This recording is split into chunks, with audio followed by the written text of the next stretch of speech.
Is longevity a fad, or is it something to stay? Phil Newman, CEO and founder of Longevity.Technology. Join Phil on his exciting adventure at Longevity.Technology, where we're discovering the secrets to living better and longer every day. Sharing the longevity journey with your life partner is a really important part of the journey, and sharing that then with your children is part of that journey as well. My wife and I are an N of 2. She's definitely in the latter capacity, hates exercise, forgets to take her supplements. In reality, when you look to epigenetic tests that we both took at the same time, there's 18 years difference between us. So she's 10 years older epigenetically than her chronological age, and I'm 8 years younger. So there's actually 18 years difference between us. Fast forward to future might mean that she dies much younger than me. What does the end game look like in this space? Is it to reverse aging, to stop aging? What do you think that end game is?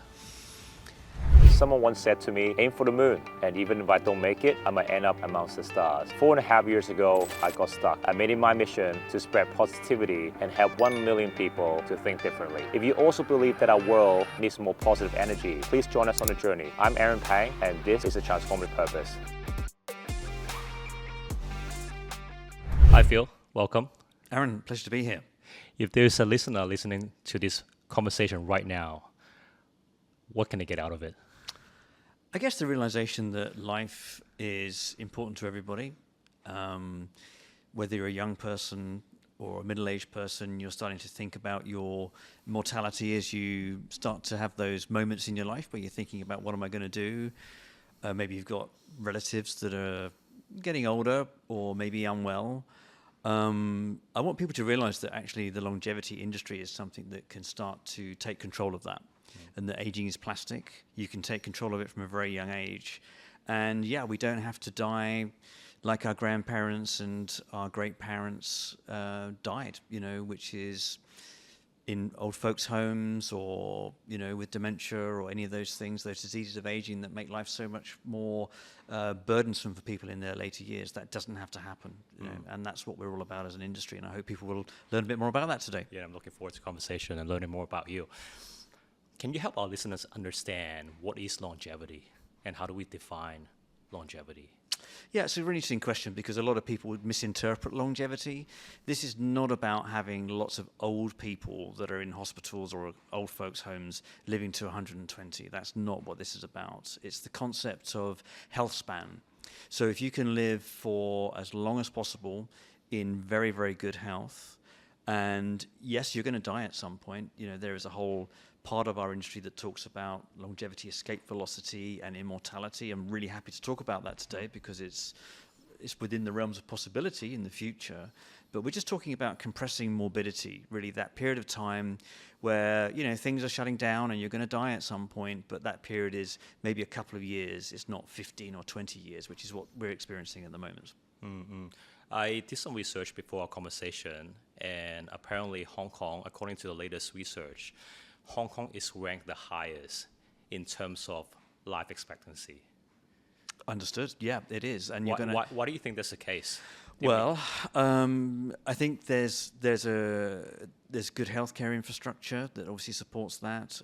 Good diet, awareness of fitness and so on. I think is very important, and that all comes through at a societal level. I don't know what the disposable income looks like or what the demographic looks like, but Hong Kong looks to me like a cosmopolitan city where you've got lots of people that have got money and wealth that are able to apply that to their own health. Interestingly, I too looked at some stats, and at the moment 1 in 4 people are over 65 in Hong Kong. And by 2045, that's going to be 1 in 3 people. So that's a third of the society are going to be over 65. That means that everybody that's not in that third is everybody from 64 years old through to 1-year-old. And really what's Hong Kong and all other major societies are looking at now is the concept of people wanting to retire when their parents retired, perhaps, or their grandparents retired, whatever that may be, 65 or maybe even younger, especially if you're a French train driver, you retire at 50. The reality is that people are going to have to work longer to sustain their own necessary income for their own longer lives. And there's going to be a reduction in the tax base for societies. There's fewer people coming through. Birth rates are declining. And therefore, society really has got to take a hold of what's happening in this subject, because things have got to change. And it's not negative.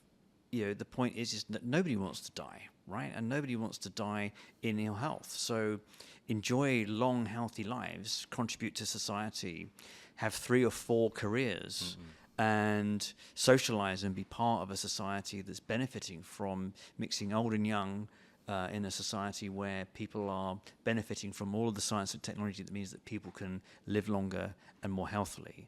And really, for me, as I've looked at the industry since I've been in the industry since 2018, when the days were people saying, this is snake oil, this is all crazy stuff, why are you even talking about it? Now people understand it, and now we're seeing that governments are understanding it, and they're looking at the agendas associated with their elderly population and their tax base, and they're going, right, okay, we need to do this in a positive way, we need to invest in this. And yes, I'm sure we'll talk today about some of the things that are happening out there.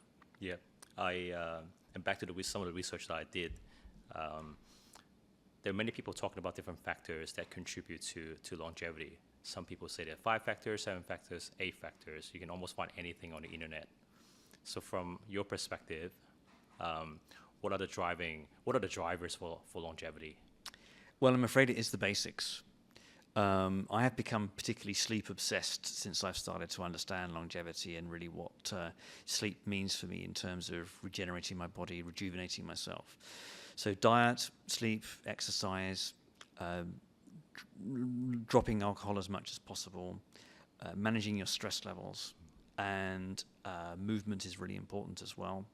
And number 7, because there are 7 of them in my book, is interaction with other people. You need to be interacting with people to get that spontaneity in life, and I think that people are, in some respects, I think societies are closing down, they're not opening up, and I think that's something that needs to change as well. So those are the basics, those are the 7 that everybody can do, and most of those are free, Is there one that is most important or more important relative to the other ones? Well, I think they're all really, there's a symbiosis between all of them. I mean, I actually try now to get 8.5 hours sleep a night. And I find that's a really important factor in my well-being. I try to eat as healthily as possible. I was vegetarian for all my life, all my adult life. So from 16 through to, I think, 52 or 53, I was vegetarian. And converse to a lot of the guidance and advice that's out there where you need to be a vegan marathon runner, I've turned into being a omnivore. And that's partly my history, my health history. But I realized that I'm one of 4 different metabolic types, and I'd spent most of my life in the wrong metabolic typing for the diet that I was taking on. So I think that diet now is something that's still a challenge for me, because I don't like eating meat, I have to say. I prefer not to, but I need that protein in my body to be able to optimize my own personal performance.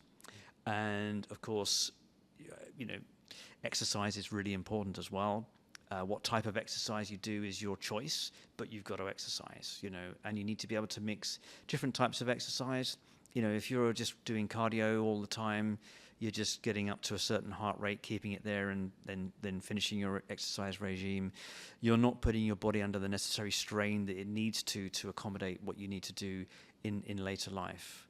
And I've just come from a trip into Singapore, in fact, and I was very interested to go to a gym which mixed cognitive enhancement with regular exercise. So this is quite fascinating, because I did a cognition test, and glad to say everything was super green or green, which was very pleasing, apart from one score which was really low, and that was my reaction time. And obviously what's happened is, as I've got older, I'm 56 now, my reaction time has declined over a period of time. And interestingly, I saw at this gym ways in which I can improve my reaction time. And obviously, in my career, I have an opportunity to experience these tests. Everybody can experience them if they wish to. They just got to go out and find them. And yeah, I'm finding things out about myself now that are giving me very good indicators to make sure that I perform in the way that I do now for my career. My brain age is 30, which I'm really happy about, obviously. But my blood age is the same age as my chronological age. My blood age is 56, and I am 56.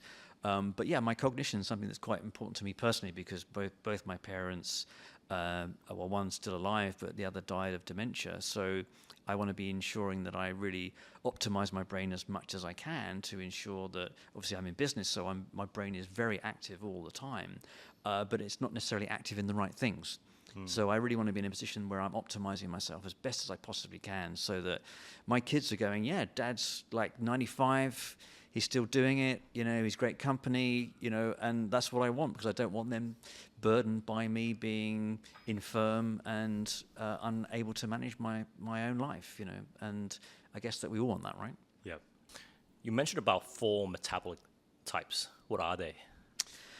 Oh my goodness. So you're going to find out in this conversation that I have a lot of knowledge, but it's very thin.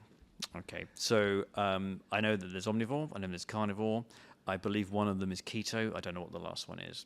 I tried keto as a diet a little while ago because I've got chronic fatigue, and that's happened through having the wrong diet and, frankly, overtraining. I was pushing myself too much, doing too many big endurance sports events. And I did see some guidance that said you should be trying keto. There's some theory out there that if you do keto, that can overcome chronic fatigue.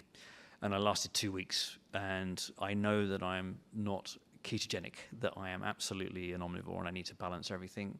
So the traditional diet that people have in the UK where I'm based, or in the US, you have a cereal breakfast. I don't do that now. I have rice, fish, fruit and vegetables. So those are the sorts of things that I'm experiencing myself, but I absolutely need carbs, number one. And I've tried fasting, which of course is one of the key things that you can do to promote your own health and longevity, and I find that incredibly tough. Yeah, I find that really hard to do. So you mentioned you're currently 56. Yes. And after the cognitive test, you have a 30-year-old brain. Yes. What is the recipe? How can somebody have a brain that is 26 years younger than their current age? Oh, well, so they assess my brain age through all the cognitive tests. So obviously what they'll be doing is they'll be looking at a baseline of people taking the same tests at different age bands. And yeah, I mean, I'm in business. There are people that I know that are my age that are retired, and they're working on their golf swing, or they're doing cruises and things like that. To me, obviously, there's going to be a point where their brains are not going to be as engaged as mine is at the moment, because I'm absolutely firing on all cylinders, because I'm running a business and I'm growing a business and I'm in a very exciting space, and I'm very stimulated. So I think that it's my engagement in my career and society that's keeping my brain very, very much younger. And how did you get into this space? So I am a sales and marketing person. So I've always worked in early tech, right? So whether it's health tech or traditional technology, I've been involved in markets that didn't originally exist, and I've been part of their early formation. So I'm more of a sprinter to a middle distance runner in terms of my career choices. Long distance is for established people that have good, long, stable careers in very established industries. I like the sprint stage at the beginning.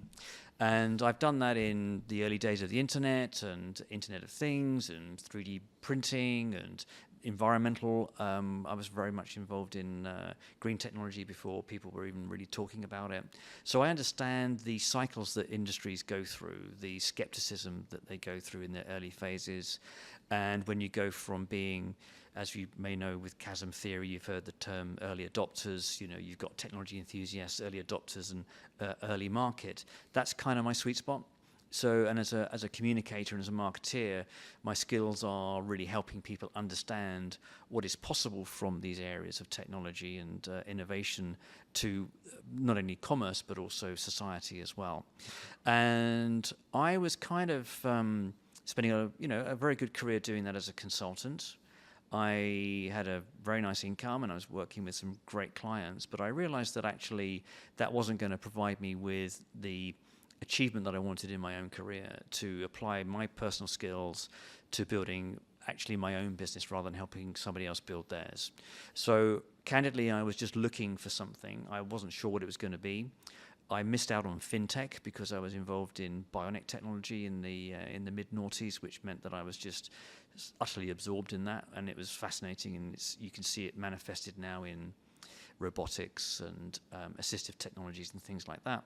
So I missed fintech, and I was like, damn, there was some really interesting things happen with fintech, crypto, blockchain, all of those things that we see now in the world, albeit still early stage. And I was doing one of my big endurance events. I was cycling from Trondheim to Oslo in Norway, and I was on the train to the start, going from Oslo up to Trondheim, reading the Financial Times, and I read about a company called Juvenescence that had raised a sum of 50 million pounds, I think it was, maybe dollars, to invest in the field of longevity. And I'd never heard about it before. I thought, wow, this sounds really interesting. I looked into the sector, read more about Juvenescence, read more about the founders of Juvenescence and what else was going on in the industry. And I thought, wow, this is really something that is going to be transformational for society and humankind. But when I looked at it at the time, it was a bit of a mess. And when I looked at it, I thought, okay, so there are people making all sorts of claims. There's no structure to the industry. And I thought, this is an opportunity for me to be part of it at the early stages, to get in at the foothills of an exciting industry. So I had the desire then to make it into something. So I hired 3 staff. I hired 2 journalists and a researcher. Took some office space. This was all my own dollar at the time, and my own efforts as well. And we started mapping the marketplace. That was the initial process we went through to understand, what is longevity and what's not longevity. And that was challenging at the time because to define it was very difficult. And after a few months, we said, okay, we understand what we're going to do, so let's go out now and start doing some active engagement with people in the space. And I wanted to do research initially, so I started doing a market report. We never published it, but it was a very good intellectual exercise to understand the dynamics under each of the different sections within longevity. And then I had an ambition after, I guess, probably about 4 or 5 months to then start running a publication about longevity. So we ran in stealth mode, probably for another 5 months, building a backstory. So we had previous content. Obviously, when we launched, we then had a backstory of content. Plus, we had great knowledge then of the space, and we had really good relationships with a lot of the key opinion leaders in the space. That was 2019 when we launched. It was very early stages. I mean, our traffic was very low to start off with, and we experimented with paywall and all those types of things. And then in the end, we decided to go down a more commercial route of selling research and selling advertising. But of course, for advertisers to be happy, you need an audience. So we then started doing a lot of work on building consumer education as well, because we were focused very much business to business at the time. And fast forward to 2023, we had 5 million unique users on our website last year, all around the world, mainly America, because obviously our language is English, so UK, USA to start off with. And yeah, I mean, it's for us to start taking that platform now and growing it even more. So traffic's going to be what it will be this year. I think we need to consider some diversification. We need to go way more into social media than we are at the moment. We're just really using social as a distribution channel for our content rather than actually engaging with people on social platforms. So I'm raising capital at the moment and building a team to do that. Yep. So if you don't mind, I ask, is longevity a fad, or is it something to stay? Oh, my word, it's definitely staying. Yeah, I mean, the concept of snake oil was what I experienced at the beginning. People saying this is just not real, it's fake. I think that has absolutely gone now. People are seeing the science coming through that aging is plastic. You can actually rewind the clock in the body. There's very early science that's looking to do that at a systemic level, doing it over the whole body. But yeah, even I, as an example of longevity, I'm biologically 49. I'm age 56, so I'm an example of what's possible. And as we talked about earlier, the societal implications for an aging society means that there's an absolute top-down imperative from government now to make this a solid science. So yeah, I mean, 100%. It's an industry now. It's still 1/50th of the biotech industry, but it's better than 150th of the biotech industry, and it's definitely happening. Fascinating. You mentioned that last year you recorded 5 million users, mainly from the US. I think many companies tried platform as a service business model, and many have failed. I was wondering if you could share sort of your entrepreneurship journey, sort of building out that platform. Yep. What have you learned? What mistakes? I guess not mistakes, but what lessons have you learned? Every day's a school day, right? So you try things and you pivot away from them. So I mentioned earlier we tried paywall, but obviously you have to have content that people are prepared to pay for. How long do you do these experiments for? Like you try paywall, but for how long? Paywall was weeks, and it upsets people when they start engaging with an article and then they can't read the rest of it. And when you're building an industry, you need to educate people. So we decided really very early that it was better to share the content and monetize in a different way. So in 2021, I realized that an opportunity would be to start analyzing the industry, finding the companies, categorizing them, looking at their capitalization, understanding what their clinical progress was. And we are now up to over 1,000 companies that we've categorized. And I will sell that data in the future, but it's much better for my advantage to keep that for ourselves. So we're sitting on a database of over 1,000 investors that are fully engaged or partially engaged in the longevity industry. We know that. And the longevity companies, which sit across 25 different domains of longevity. So, we've got 25 different subsets, which we analyze very deeply. We know which ones are capitalized to multi-billions. We know ones which are undercapitalized but are needing to be capitalized to come through. And that's very interesting information for us that we'll SaaS that in the future, but I'll time that at a point when there's a more engagement in the industry. So we like to consider ourselves the future of like a Crunchbase for longevity, but the market's not ready for that. And we did that in 2021. It's taken time to build that data. In 2022, we then started publishing industry reports based on different subsets. So we would do a report on longevity supplements. We'd do one on longevity aesthetics or longevity biomarkers. And we would sell those reports. We would sell adequate numbers of those reports, and we would also charge companies to be part of those reports. So there was a balance between obviously the paying audience as well as the paying contributors. But then when you're charging people to read the reports, then not as many people read the reports as if they were for free. So we then went from a balance of one to the other. So we then just charged companies to be in the reports, still keeping our editorial impartiality. They didn't pay to get highlighted in terms of league tables and things like that. But then again, we realized that wasn't really working out either. So 2023, we've pivoted into much more run of content sponsorship that we work with companies on, helping them raise their profile. Editorial independence is absolutely paramount. Obviously, if companies are paying to be exposed in our platform, which we balance very much with genuine news, we have to manage that the editorial independence is still there because our reputation is everything. And we've got a great reputation, and I want to maintain that. But obviously, we're monetizing in that way. Plus, we sell ad space. And in order to sell ad space to have happy advertisers who candidly, they're only interested in consumers, we decided to go into consumer education.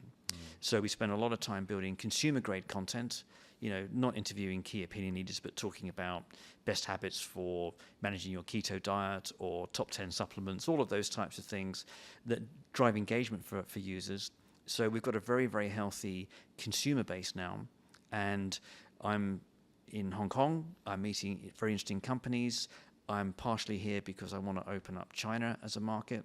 And we are going to be going full bore into consumer. So we're going to be launching this month in March our own epigenetic DNA test, not in China and Asia at this stage, Europe and America. We're coming this direction.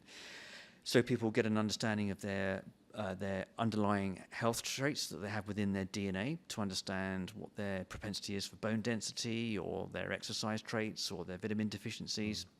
Can you go a bit deeper as to what does this test look like? Oh, sure. Well, I mean, I don't want to be overtly commercial, but what we're doing is we are using the test to educate people what their baseline is. Because some people say to me, Phil, you know, what supplements do you take? And I say, well, I'm not going to tell you what supplements I take, because the ones that I take will have a completely different benefit to me as to you. And you should be understanding what your vitamin deficiencies are so that you understand that you're taking the right ones. So our test identifies that. Our test identifies, for example, caffeine sensitivity. So I am an absolute double espresso fiend, but I found out that I really shouldn't be I'm hypersensitive to caffeine. And that explains a lot of my afternoon dips, so energy dips. So all of that's very important, and our test does that from your DNA, which is inherited. Your DNA really expresses between 15 and 30% of your health traits. That's what you've inherited. But your epigenetics, which is the epi means above, so what is above your genetics is your lifestyle. So it's back to the beginning of our conversation. It's your diet, sleep, exercise. Do you live in a polluted area? Do you drink too much alcohol? Are you killing yourself with not enough sleep? All of those things have an absolute bearing on your longevity. And your epigenetic markers are then based on other cohorts of people as well. So the user base of our app, which is somebody else's app, we are adopting their app. They have 44,000 users. The more users that come in, therefore, the more the hive mind in terms of what happens in terms of understanding the accuracy of the predictions within the system. So as it stands now, we're launching the app. After the app, we'll be launching our own supplement lines. And our supplements are going to be unique supplements based on unique ingredients with manufacturers that have come to us and said, we love what you're doing, we want you to bring our ingredients to market.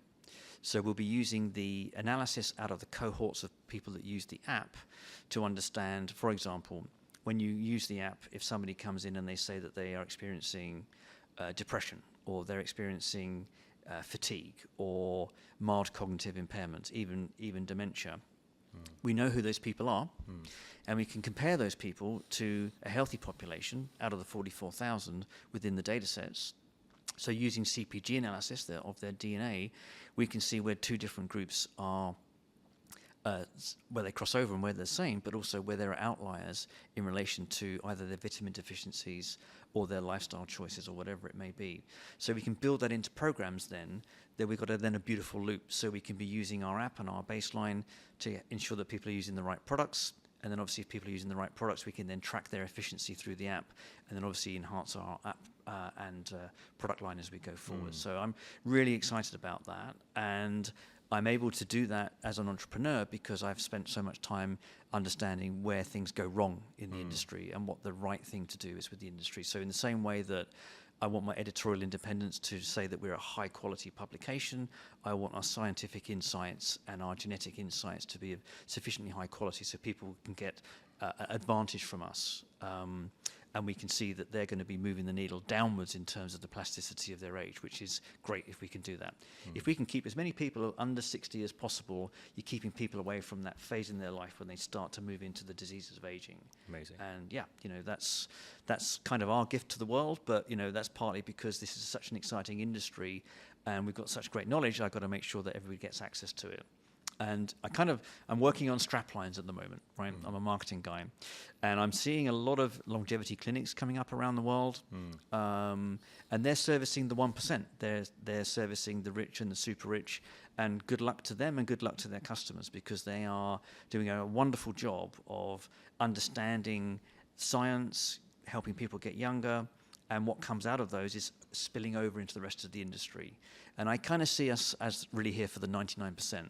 We can be actually helping regular people that can't afford $20,000 for a clinic or whatever it may be, access the insights as well as the interventions that they can then start to use to help their own longevity. I was going to ask you, how accessible would this test be? So you mentioned about catering for the rest of the 99%, right? Yes. If we project in a couple of years from now. Yep. How accessible from a pricing standpoint and a product availability standpoint? Yeah, well, it's a great question. I mean, we're looking at the moment at pricing. So our price is going to be in the USA. It's going to be $349. So we're making it $349. It's slightly higher than other tests that are in the marketplace, but very few of those tests come with an app. The app that we've got is a much better way of looking at the data than a 200-page PDF that you normally get. And the very interesting thing is that we will be building an extra service on the back of our app to enable people to get lifestyle guidance from experts.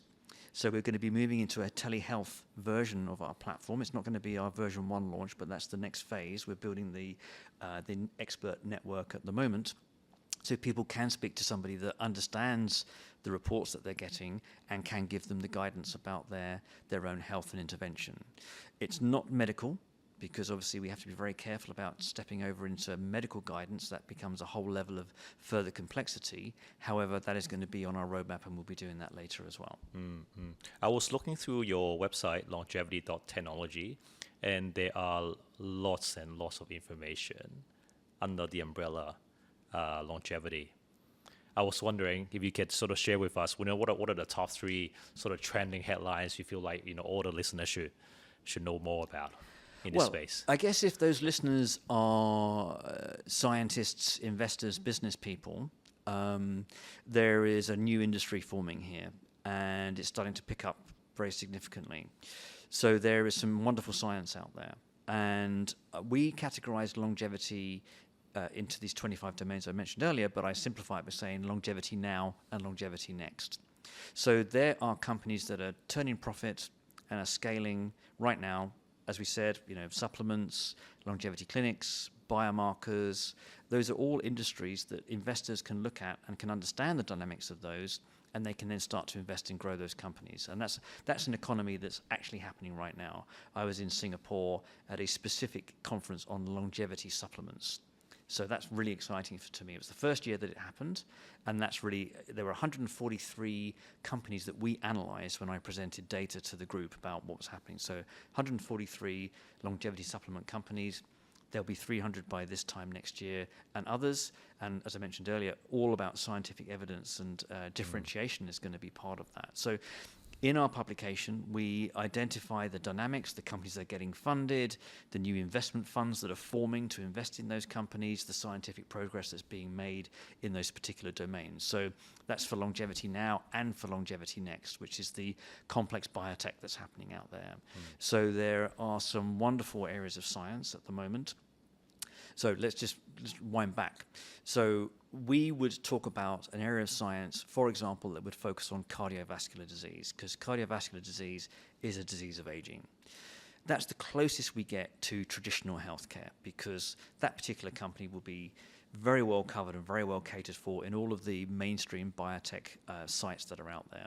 So that's the extent that we go to into the mainstream, but we work backwards from there, looking at the specific science in areas that are focused on longevity. So, for example, cellular reprogramming. So this is a new area of science, still very early stage, attracting a significant amount of capital, over $4 billion over the last 5 years. And this is the concept of being able to take cells back to an earlier, younger state, but to enable them to maintain their cellular identity. So this is very exciting, because if you can imagine, that could be a heart cell, that could be a brain cell. Likewise, conceptually, it could be every cell in your body.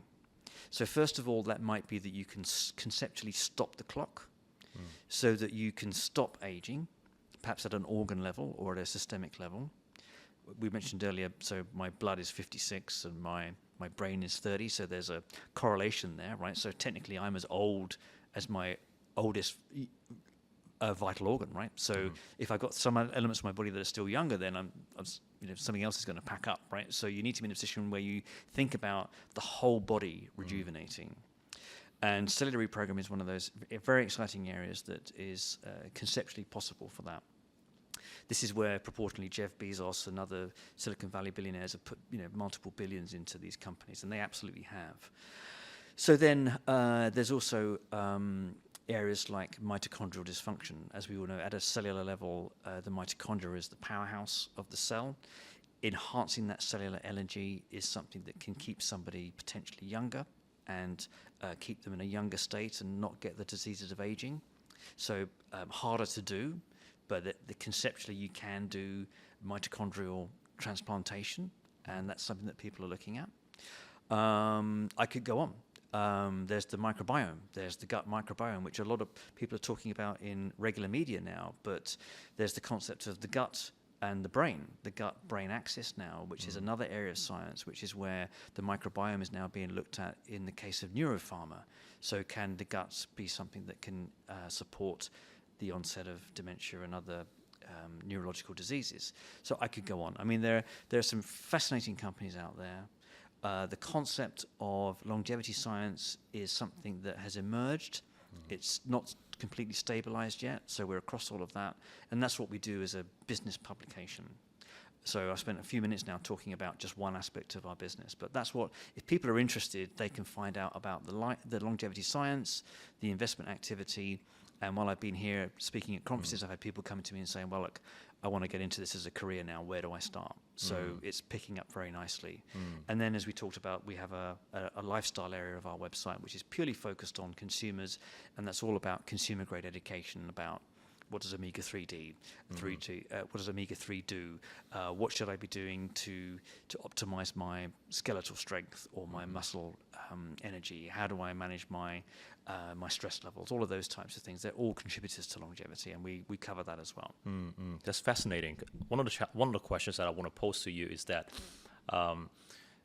you mentioned the longevity industry is growing very rapidly, and I've seen more and more, I guess, ads where people would start to highlight about the longevity benefits. I've been to quite a few mindfulness / breathwork sessions.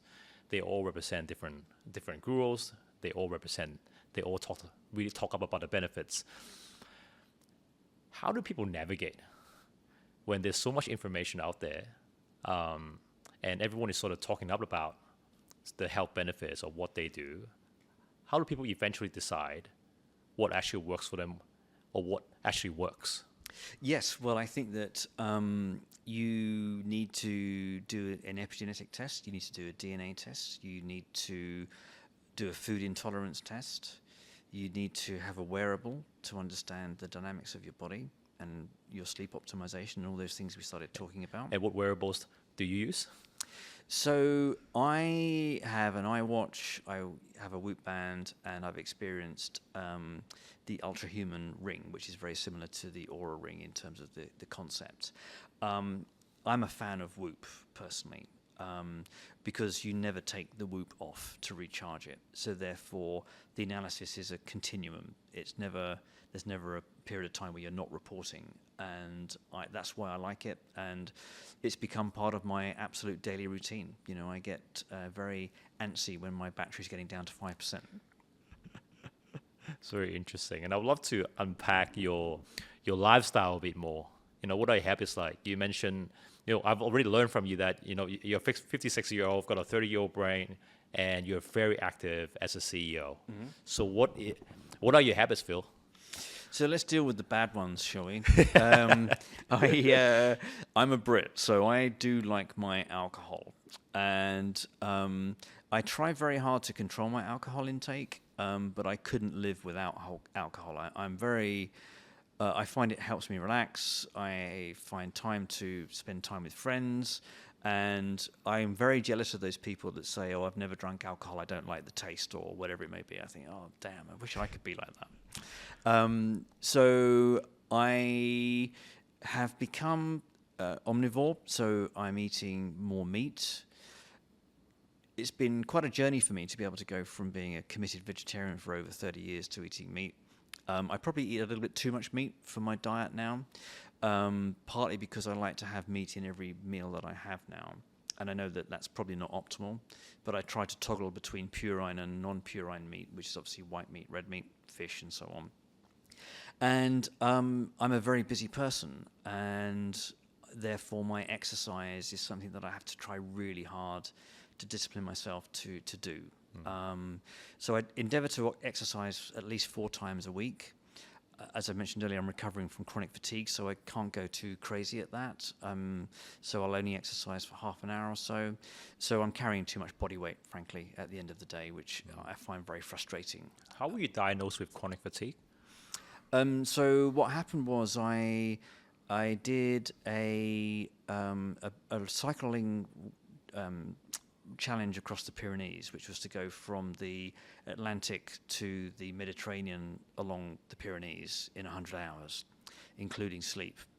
That's the way I can demonstrate my my masculinity to everybody in the world. But yeah, it was a killer. It absolutely killed me. And I did it. I did it with 15 minutes to spare, in fact. Wow. And I think that when I continued on to do the next ride that I did the year after, which was the 500k 24-hour ride in Norway, I then got a cold, like a winter cold, and it never left my body. So it's like long COVID now. So it's post-viral fatigue. And it is very much like long COVID. They're very much the same things, ME, all of those types of things. And yeah, I just found if I exercised, I got all of the symptoms of a cold back in my body. And I've been very lucky compared to other people that have this condition, because there are some people that just can't get out of bed, can't walk down the stairs. I was bad in the early days, and it was at the same time as I started this business. So I found it very challenging, but I'm highly motivated, and I've definitely improved now, but I'm nowhere near back where I want to be. And I know now that I'm never going to be doing those crazy endurance events now. But if I can go from half an hour in the pool to 45 minutes in the pool, or, half an hour on a static bike to 45, then I'm making progress. But yeah, that's why I've had the benefit of all of these tests as well to identify what's going on, and they've helped me twiddle the dials a bit. But chronic fatigue is still a mystery for medical science. So yeah, very frustrating. But people are working on it. So exercising 4 times a week. You touch on social connection. Like, how often do you hang out with your mates? Not enough. And I travel a lot. I spend a lot of time working across time zones. So I do end up getting pretty exhausted. So I really want to make sure that I socially interact much more. I put a moratorium on travel for the last 2 months. I just thought, I could go to all of these events and all these conferences. It's great for networking and that, but it's just, it's too much, So I'm calibrating things a lot. And I can see that through my Whoop. I can see my day strain. I can see whether I've done strain through exercise or just strain by sitting at a desk getting stressed, So the 2 things I'm going to try now with my condition, I'm going to be looking at microdosing to help me with my gut-brain axis to see if I can manage the serotonin levels in my body to help me with that. There is a correlation. What is microdosing? So this is going to be, and it's not legal in every country, so I have to be very clear about that. But it's taking mushrooms, for example, in controlled doses, medical grade, to help you with your cognition. So psychedelics is one of these areas of science that, again, is like the early days of cannabis science. It's legal in some places and not legal in others, but you can absolutely see as a very interesting industry, as a kind of conjunction to what happens in mental health and longevity. The psychedelics industry is attracting a lot of capital as well, and I'm interested in learning what I can learn from that at a personal level.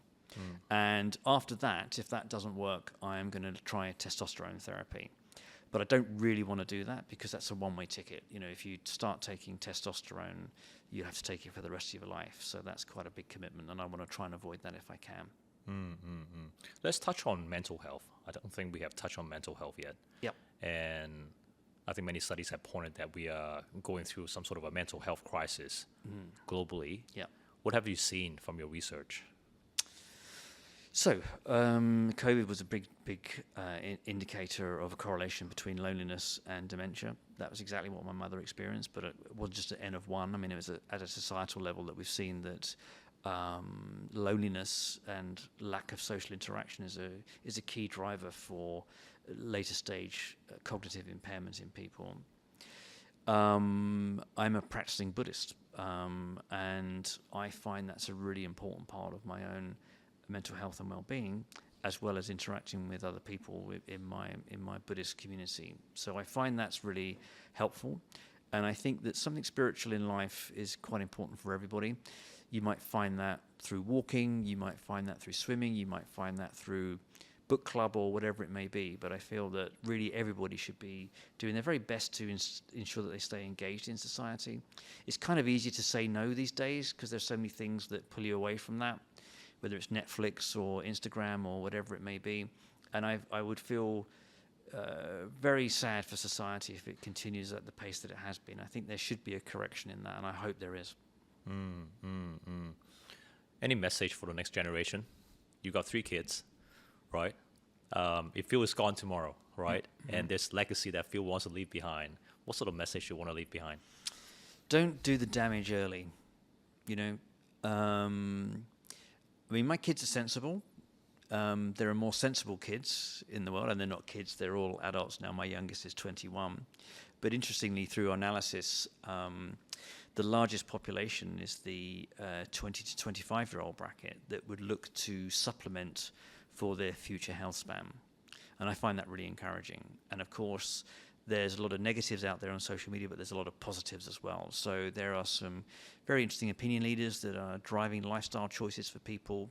And I feel that for young people today is really just think about the damage that you're doing when you are doing the things that you do, whether it's too much alcohol, staying up too late, burning the candle at both ends, experimenting with things in your life. Obviously, all of these things will come to get you later in life. And if you're sensible, you can live young, and you can live as young as you want for as long as you want in a very healthy condition. But yeah, you need to make sure you don't do the damage too early. Yeah. You know. I wish we had this conversation 20 years ago. Well, I wish I knew this stuff when I was 20-year-old, you know, because I was an idiot. You know, I used to do some stupid things, you know, and Let's talk about those stupid things. What have you done, Phil? well, very frustratingly now, my hearing's going. So I find that very frustrating because that's an old person thing, you know, and my hearing's going because I was a drummer in a band and I didn't protect my ears. And I've been to lots of concerts and I didn't protect my ears, and I've been stood next to speaker stacks and done all those things. And, you know, I've got irreversible ear damage now, and that's incredibly frustrating. And if somebody said to me, okay, it's not cool, but wear earplugs, you know, I'd have done it now. I know what I know, you know. So I think that's just a prime example of this as myself. Yeah, I mean, I think that in a lot of societies, especially Western societies, drugs and alcohol are, you know, people lean into them. Been there, done that. A lot, yeah. And I think that if you can control that, that's a really important thing to do in your life, you know, because you can do a lot of damage and have a great diet, you know, just eat well, eat healthy, you know, because that's just so important. The amount of rubbish that people consume now, because it's just so convenient, is doing a lot of metabolic damage to your body, you know, and it's hard to shift fat when you got it, you know. So, Joe, start early. I don't know if you agree with this, but I tend to feel that people rarely think about their health until their health is no longer available to them. I would agree with that. Yeah, I'd say that's not me. You know, I am very conscious of my health, but I had a health scare last year, and I went to a longevity clinic, and I was diagnosed with what's called microvascular disease. So that's a precursor of cardiovascular disease. So it's all the small veins in my body are starting to calcify and get clogged up. Very interestingly, that was detected very, very early because I had the benefit of going to a longevity clinic, which not everybody does. So guidance that I would give to people now, if you can't afford to go to a longevity clinic, go to your practitioner and your doctor and get every possible test you can, because the earlier you find these things, the easier it is to reverse them. So I'm now reversing that. I had a second follow-up test. I'm definitely reversing that. And the medication that I take, which obviously has been prescribed, is a statin, a very, very low statin. But everything else I'm doing to support my reversal of microvascular disease is supplements that I can buy from Amazon or online, beetroot powder, which is, again, a food ingredient supplement, and exercise. So really, that early intervention and finding that damage before it really takes hold is super important. So when people visit longevity clinics, what sort of baseline test or markers would you recommend? Like someone like me, I've never done it, for example. If I were to go to a longevity clinic tomorrow, Yeah.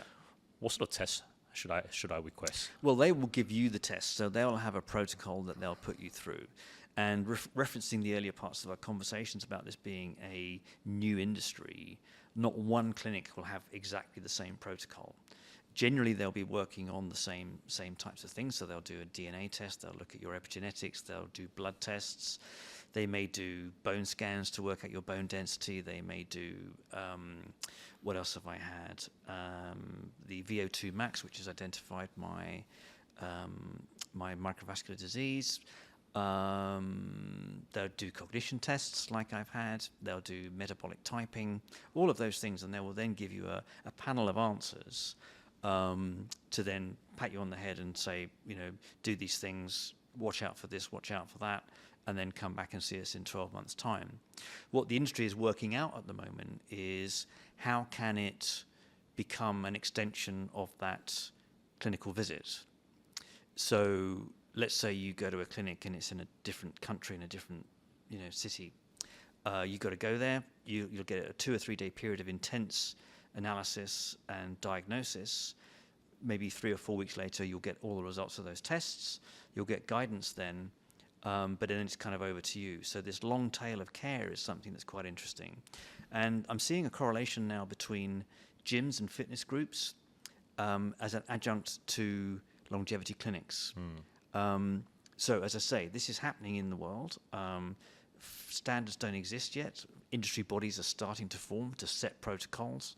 And yeah, it's very, very interesting as an industry, but as an individual, my wife, who didn't go to a longevity clinic, she said, well, you're getting all these things done. I'm going to go to my GP and get a blood test. And So there's a bit of FOMO there. yeah, well, no, it's unfortunately for my wife, it's exactly the opposite. I wish she would be doing way more than she does voluntarily, but she did go to a doctor's visit, and she was prescribed a very high cholesterol, which if she hadn't watched me doing what I was doing and felt motivated to go and get a voluntary test with the GP, she wouldn't have realized that she had inherited very, very high cholesterol. And that's again, I call us an N of 2, right? So I think sharing the longevity journey with your life partner is a really important part of the journey, and sharing that then with your children is part of that journey as well. So my whole family is going to be doing the test. They're going to get their baseline markers, and if they want to take the advice that our app will give them, then it's over to them to do so. Yeah. So a lot of it is about your own self-motivation as well. And when you look at what's happening with the advent of Ozempic, which is the weight loss injection that's now taking over the world, very interestingly, I see that as a key indicator of what's going to happen when we have longevity therapeutics in the future, because people are going crazy for it. It's being used as a drug not only for fixing somebody's weight issues, which are a lifestyle issue. They're not a disease issue. Sometimes they are, I'd have to say. But for the majority of people that are overweight, that's their lifestyle. It's not something that they've got. So the governments are looking at the weight and lifestyle time bomb that they've got coming at them in terms of diabetes. So governments are paying for people to have an intervention for a lifestyle. And I can see that's going to happen with longevity. So we talked right at the beginning of our discussion about population, aging population. So if you can make that aging population healthier through interventions and therapeutics, then governments are really interested in doing that. And I think that there are 2 types of people. There are people that are motivated for their own health and well-being, and there are people that aren't. And the people that aren't, whether they are a burden to society or not, that is absolutely their life choice. But there are more people becoming increasingly engaged and motivated in their own health and their own well-being, and in the future their own longevity. So we're seeing a societal change. It's going to take a long time. Moving that needle is going to be quite hard. And my wife and I are at an N of 2. She's definitely in the latter capacity, hates exercise, forgets to take her supplements, but she's now moving in that direction because she realizes that actually, in reality, when you look at 2 epigenetic tests that we both took at the same time, pretty shocking for me. Epigenetically, there's 18 years difference between us. So she's 10 years older epigenetically than her chronological age, and I'm 8 years younger. So there's actually 18 years difference between us, which if you fast forward to the future might mean that she dies much younger than me, and I don't want to be without her. You know, and that's why I think it's really important. And you know, you can do it within your own household, or you can do it at a societal level. But it's a very interesting subject. I think for some people it's also a mindset shift. At least for me, I think I would try to avoid going to doctors and getting all these assessments done because I don't know what sort of markers will come out. I think to your earlier conversation about making this mainstream and making this accessible to the other 99%. I think part of the education is also helping people to shift their mindset into a more preventative measure instead of reacting to the symptoms that their body is telling them. That's right, they are. I mean, in the UK, where I'm based, they do screening for colon cancer, for example. So when you hit 50, you get a national scheme colon cancer opportunity to take a diagnostic. That's one very prevalent but niche disease. When you think about all the other things that could be going wrong with somebody when they hit 50, that's why this holistic analysis of health is so important. And if you're lucky enough, like me, to be able to catch it early, through a small statin and some exercise and some supplements, I'm steering away from cardiovascular disease.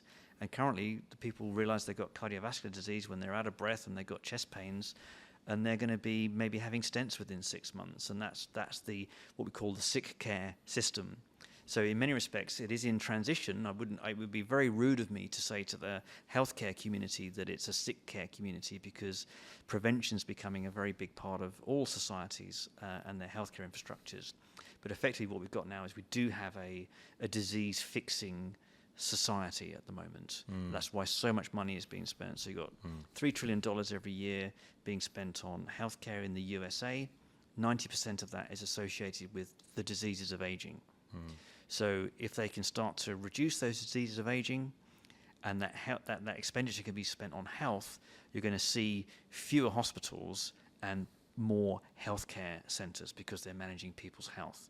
And we're starting to see this at a national level. There's in Singapore, they have a national lab for longevity, and in Israel, at Sheba Medical Hospital, they now have a publicly accessible longevity program for citizens. So it's starting to happen. It's a couple of examples, but we're going to see much more of this in the future. Fascinating, Phil. So I asked all my guests to ask a question for the next guest. What's the question that you want to ask the next guest? Well, it'd be very interesting to know who the next guest is, but I'd say that for the next guest, I'd say, what are you doing for your longevity? And just before we wrap up the conversation, are there any myths that you would advise people to stay away from in the context of longevity? Yeah, so I think that the whole blood transfusion, swapping blood thing's a bit crazy and not actually really working very well for people scientifically. So don't think everybody's, swapping bloods with young people and all that kind of stuff. You can see some interesting things happening with some big personalities out there on the internet.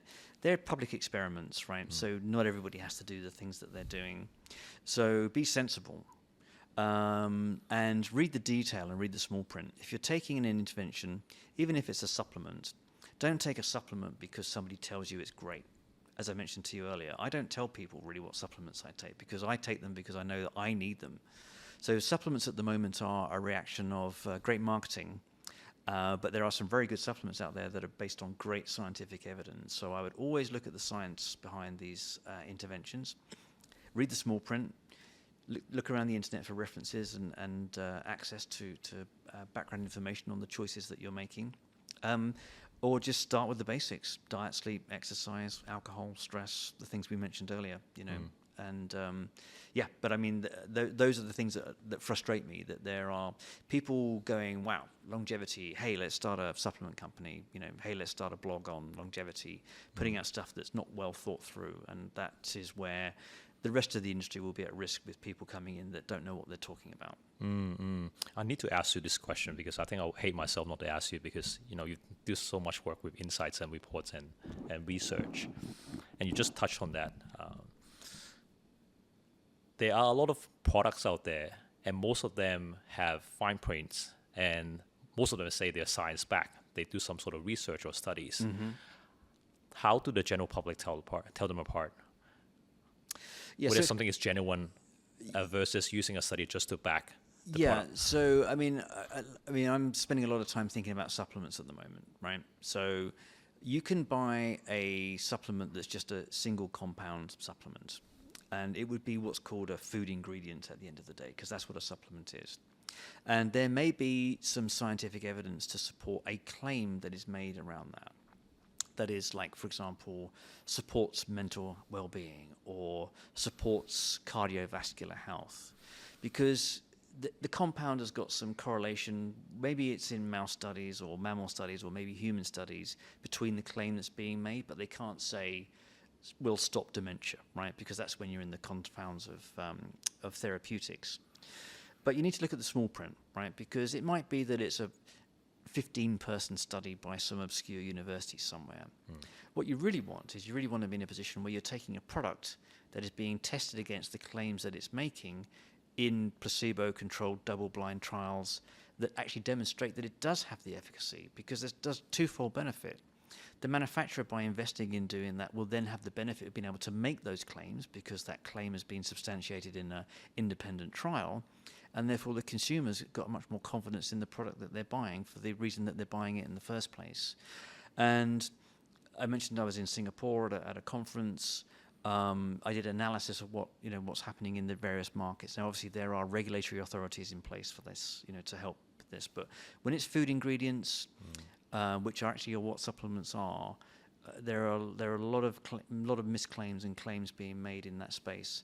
And I would really encourage people to look at the detail and make the right choices. And if you can, take a test which shows you where your deficiencies are, so you know which ones to take. And obviously there are some like NAD plus boosters that are there for people as they are getting older, so you can replace your declining NAD levels and things like that. So there are some general products as well that you should be taking. Yeah, and you touched on there are a lot of celebrities doing, I guess, human sampling or human testing in this space. I think one guy that I came across, his name is, I think, Brian Johnson. Brian Johnson, who's trying to reverse aging by doing all sorts of tests. Yep. What is your view? What is your view on that approach? I've interviewed Brian a couple of times. I find him a very eloquent and sensible person, and he is demonstrating to the world in a very kind of extreme way that he is able to age more slowly than the general population. So I think that for every year that elapses in his life, he's actually aging about 0.7 years. And there's this league table on longevity. Longevity Olympics, I think it's called. And he spends $2 million a year on all of the interventions that he does to maintain that slowing of his aging pace. And this $2 million US, not $2 million Hong Kong. 2 million US, yeah. And there's another lady who is ahead of him on the league table. She has a completely different metabolism to him, right? So remember, she's a completely different person at a cellular level. She spends about $1,200 a year, and she's beating Brian Johnson. Okay, so it just shows you that it doesn't necessarily have to be as expensive or extreme. There are people in the industry that do not like what Brian's doing. I actually really like what he's doing. He's demonstrating to people that there is a potential in reversing age or slowing down aging. And of course, it makes great headlines when he does some of the things that he does. But he's also very open about what doesn't work.